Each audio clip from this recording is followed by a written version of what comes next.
In Albuquerque, New Mexico, an elderly woman was severely burned when she spilled a cup of McDonald's coffee in her lap. An 81-year-old woman has been awarded $2.9 million after she sued McDonald's, claiming their coffee was too hot. Stella Liebeck spilled just 8 ounces of coffee, but she attracted a flood of attention. The jury's award set off a media frenzy and became a rallying cry for those who believed our legal system had run amok. I think it's absurd. But as her story cycled through newspaper headlines, talk show storylines, and late-night punchlines, one thing was lost: the facts. This story is the most widely misunderstood story in America.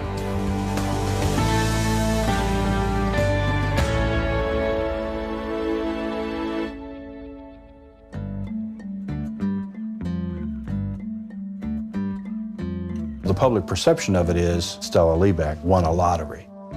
She bought the coffee, she spilled it on herself, and now look, she's a millionaire. When, of course, the facts are much more complicated than that.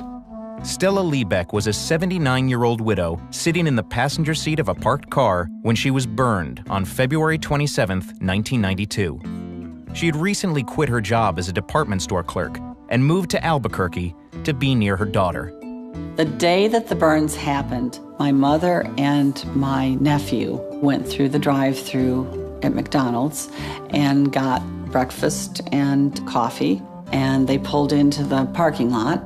And in the Ford Probe, there's slanted surfaces everywhere. There's no place to put the coffee. She put it between her knees and lifted the lid off, and in the process of doing that, spilled the coffee, and all of the hot liquid went into the sweatsuit that she was wearing and pooled in the seat. All I remember is trying to get out of the car. I screamed, not realizing I was burned that bad. I knew I was in terrible pain. The severity of the burns caused Stella Liebeck to go into shock, and her grandson immediately took her to the emergency room. She was burned over 16% of her body. 6% of the burns were 3rd degree. She was in the hospital for a week. Medical bills were $10,000, so Stella reached out to McDonald's and asked to be reimbursed. We couldn't believe that this could happen over spilling the coffee. So we wrote a letter to McDonald's asking them to check the temperature of the coffee and to give recompense for the medical bills. And the response from McDonald's was an offer of $800. Stella Liebeck had never sued anyone before Albuquerque attorney Ken Wagner took her case.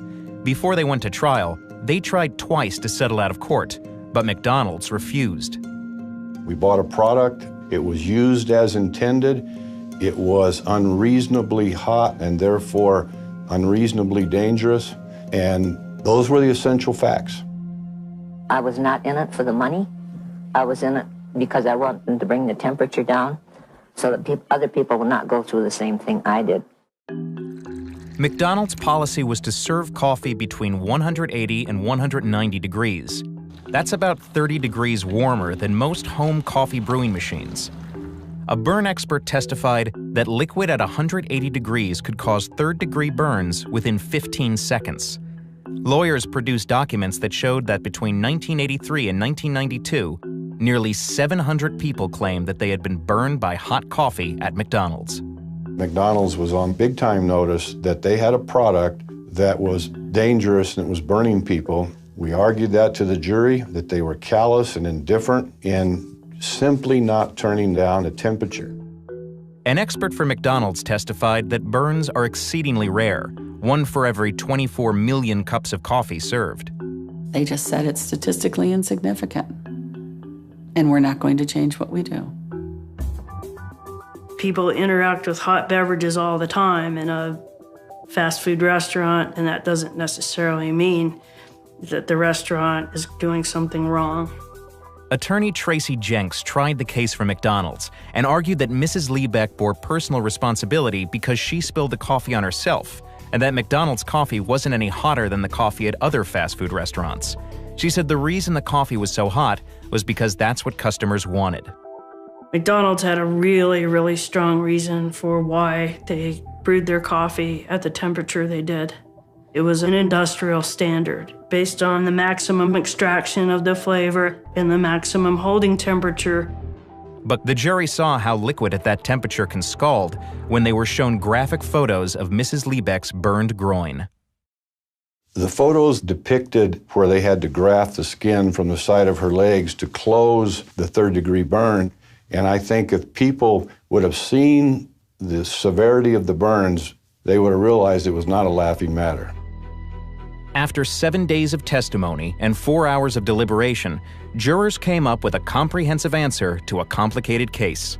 They unanimously agreed to award Stella $200,000 in compensatory damages, but because she caused the spill, they reduced that to $160,000. Jurors set punitive damages to send the message to McDonald's to turn down the temperature of the coffee. I remember I could see Judge Scott going like this with his pencil, and I thought, oh, I hope he's counting digits on the verdict form. And he was. They based the amount on the revenue from 2 days of coffee sales, $2.7 million. The size of the award got the media's attention, but it overshadowed the rest of the story. Details of the case and the facts related to how the jury made its decision went mostly unreported. Several days after the verdict, I had news crews from France, Japan, Germany in my driveway wanting to interview me. I mean, I was stunned. After the verdict came in Wednesday, August 17th, the Albuquerque Journal ran the first story. The Associated Press and Reuters wire services then filed reports, and the story was picked up in dozens of newspapers worldwide. It became an international news event. But as the story's reach got bigger, the word count got smaller. In some papers, it was not more than a blurb. 697 words in the Albuquerque Journal became 349 words in the AP, and became as few as 48 words in various renderings by major metropolitan newspapers. 48 words can't explain a lot. And then Woman Coffee Millions sounds like a ripoff, not like a logical consequence of a thoughtful trial. The report aired on more than a dozen national broadcasts and twice as many local news shows. The condensed telling of the story created its own version of the truth. Instead of pointing out she spilled the coffee in the passenger seat of a parked car, this was the new narrative. It seems she was holding a cup between her legs while driving. Clamped it between her legs, drove down the street, spilled it, burned herself, sued McDonald's, and collected. Stella has received letters saying stuff like, I was driving down the road. I had no business driving down the road with coffee between my legs and all that stuff. See, they're just plain ignorant. My mother was made the villain in this story. It's like bullying. It feels like bullying. I mean, it's not like the McDonald's person leaned over the car and poured it. It was an accident. Very much like urban legends, it is a very compelling story. Once everybody decides what is true about something, and the media has been sort of an echo chamber for it, then how do you deal with the fact that they might be wrong? Now she claims she broke her nose on the sneeze guard at the Sizzler, bending over looking at the chickpeas. So, ooh, my coffee was too hot. It's coffee! The lawsuit also got a lot of play on talk radio. It was a very hot issue for a long time. It's probably one of the most sensational, high-profile tort cases of the last 20 years. So when tort reform comes up, most people will say, oh, you're sure the McDonald's case. Republican lawmakers crafting the Contract with America seized the moment. They tapped into public outrage over frivolous lawsuits to promote the Common Sense Legal Reform Act. Liebeck's case became Exhibit A. If a lady goes through a fast food restaurant, puts coffee in her lap, burns her legs, and sues and gets a big settlement, that in and of itself is enough to tell you why we need to have tort reform. She spilled hot coffee on her lap while sitting in her car and claimed it was too hot. Every day we hear about another outrageous lawsuit. Stella's portrayal as a scheming wannabe millionaire was based on the jury's award, but that amount was only a suggestion. In reality, the judge significantly reduced the punitive damages. The judge reduced the award to about $650,000. According to a source familiar with the case, it was settled for less than $500,000. Stella was not allowed to talk to the press, but over the last 2 decades, her lawsuit has become part of the cultural discourse. Pardon me. Excuse us.